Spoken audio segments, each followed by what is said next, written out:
Button মাশরুমের recipe evergreen 757 চ্যানেলে আপনাদের স্বাগত। আজ বাটন মাশরুম রেসিপি তৈরি করব। ভিডিওটা সম্পূর্ণটা দেখার জন্য অনুরোধ রইল। Please like, share and subscribe please.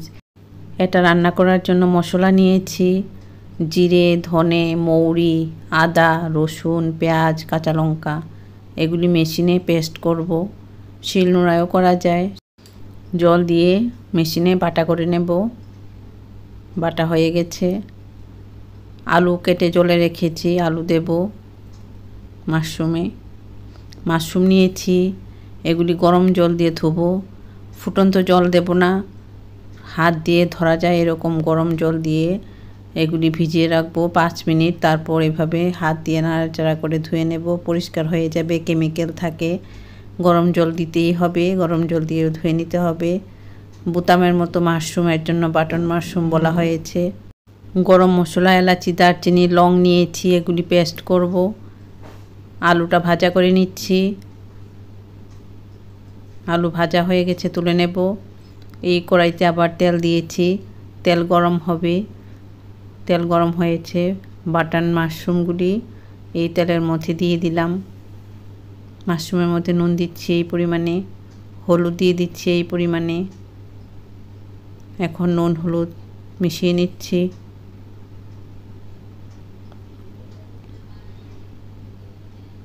এভাবে নুন হলুদটা মিশিয়ে নিলাম।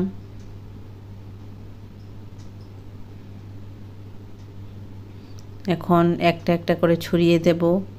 কড়াইয়ের মধ্যে ছড়িয়ে দিলাম। 5 মিনিট এভাবে কড়াইতে নাড়াচাড়া করে তারপর তুলে নেব। কড়াইতে অল্প পরিমাণে তেল দিয়েছি, সর্ষের তেল দিয়ে রান্না করছি। তেজপাতা দিয়ে দিচ্ছি তেলের মধ্যে। তেজপাতাটা ভালো করে ধুয়ে দিয়েছি। মশলা ওই যে মশলাটা পেস্ট করেছিলাম, জিরে, ধনে, মৌরি, পেঁয়াজ, রসুন, আদা, কাঁচা লঙ্কা, এই মশলাটাই তেলের মধ্যে দিয়ে দিলাম। বাটিটা ধুয়ে জল দিচ্ছি, মশলার জল। হলুদ দিয়ে দিচ্ছি, কাশ্মীরি লাল লঙ্কার গুঁড়ো দিয়ে দিচ্ছি রঙের জন্য, টেস্টের জন্য। মশলাটা কষিয়ে নেব এখানে।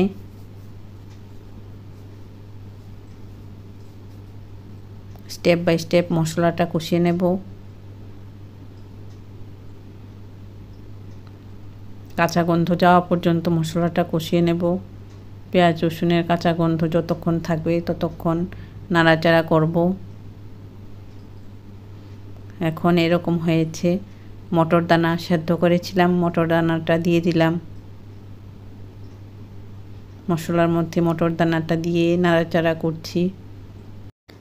ইউনিক একটা মাশরুমের রেসিপি তৈরি করছি। এভাবে কিছুক্ষণ নাড়াচাড়া করব। এরপর পাকা টমেটো বিচি ফেলে দিয়েছি। টমেটো, মটর দানা, মশলা মিশিয়ে নিচ্ছি। রান্নাটা খুব দারুণ হবে। অল্প মশলা দিয়ে অল্প তেলে রান্না, বাচ্চা থেকে বয়স্ক সবাই খেতে পারবে। ছুটির দিনে এরকম একটা রান্না করলে আর কিছুই লাগে না, এক পদ দিয়ে হয়ে যায়। এত সুন্দর একটা রেসিপি শেয়ার করছি। এখন মাশরুম আর আলু ভাজা এই মটর দানার মধ্যে দিয়ে দিচ্ছি, মশলার মধ্যে দিয়ে দিচ্ছি। এগুলি সমেত মশলাটা আবারও কষিয়ে নেব। এইভাবে এভারগ্রিন 757 চ্যানেলের পাশে থাকবে, ভালো ভালো রান্না দেখতে পারবে। পাশে গরম জল করছি ঝোলের জন্য। এখানে কষিয়ে নেওয়ার পর ঝোল দেব, মানে জল দেব ঝোলের জন্য। জলটা ফুটিয়ে নিচ্ছি। ফুটন্ত জল দিয়ে রান্না করলে রান্না ভালো হয়।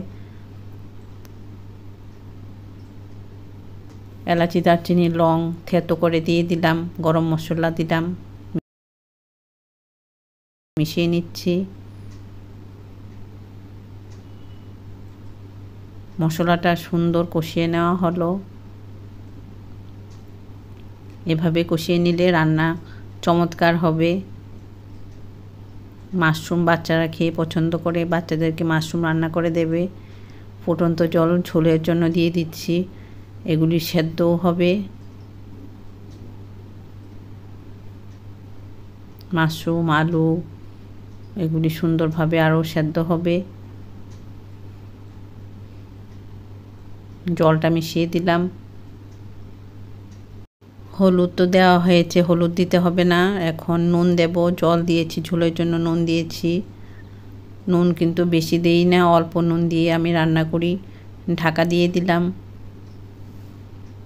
এভাবে ফুটে উঠছে, রান্নাটা তৈরি হচ্ছে। এভারগ্রিন 757 চ্যানেলের পাশে থাকবে, ভালো ভালো রান্না দেখতে পারবে। ভালো লাগলে লাইক করো, সাবস্ক্রাইব করো, বন্ধুদের মধ্যে শেয়ার করো। মাশরুমটা কীরকম সেদ্ধ হলো দেখে নিচ্ছি। মাশরুমটা মোটামুটি সেদ্ধ হয়ে গেছে, আলুও সেদ্ধ হয়ে গেছে। এভাবে রান্না করে খাবে, আমার খুব ইচ্ছে। বাটন মাশরুম রান্না করা খুবই সহজ। কৌটোতে পাওয়া যায় মাশরুমগুলি। এইভাবে তৈরি করে নিলাম। রুটি, পরোটা, ভাত সব কিছু দিয়েই ভালো লাগবে এবং সহজপাচ্যভাবে আমি রান্নাটা করেছি। পেটে কোনো ক্ষতি হবে না। রান্না করে খাবে, আমার ইচ্ছে। ভালো থাকো, সুস্থ থাকো, ধন্যবাদ।